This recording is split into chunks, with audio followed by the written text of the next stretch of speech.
Ka 24 orë që bëhet presion mbi shoferët e furgonave që të mos hyjnë në qytetin e Tiranës. Kjo ka filluar që me prefektet dje dhe me pushtetin lokal në rang kombëtar, të cilët janë thritur nga ana e prefekteve një pjesë e shoferëve të drejtues të furgonave dhe është deklaruar se ne do ju lejojmë që të punoni, por ju mos shkoni sot në mitingun e Tiranës në protestën tuaj. Pas debateve me policinë, deklaruan policia që kemi urdhër për të mos lejuar asnjë nga furgonat që vinë nga gjitha anët e Shqipërisë për të futur sot në qytetin e Tiranës, megjithse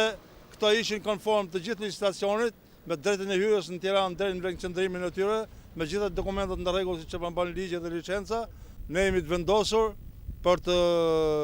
protestuar sot për drejtën e bukës. Mund ta konsiderojmë demonstratën e bukës këtë, sepse luftojmë për vendet e punës dhe për bukën e fëmijëve të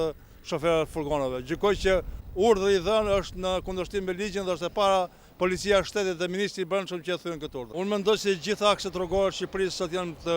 blinduara nga Policia e Shtetit dhe Policia Rrugore,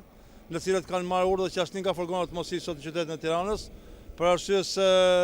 nuk duan që furgonat sot të protestojnë. Mendoj se kjo është një shkelje e parimeve të demokracisë dhe shkelje e drejtave universale të njerëzit. Ministria e Transporteve duhet të reflektojë, por në radhë parë duhet të reflektojë kryeministri Rama.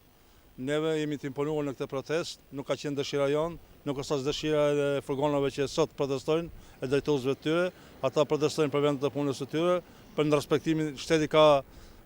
të drejtën që duhet të respektojë licencën që ka lëshuar. Besoj se nëse pas kësaj proteste nuk do të ketë reflektime, sigurisht që shtabi i Federatës Furgonave të Plosni dhe Këshilli Kombëtar i Bashkimit Sindikatat Pavarur Shqiptare do të ndërtojë taktikën dhe strategjinë për shkallëzimin e protestave në gjithë rangun kombëtar, ndoshta edhe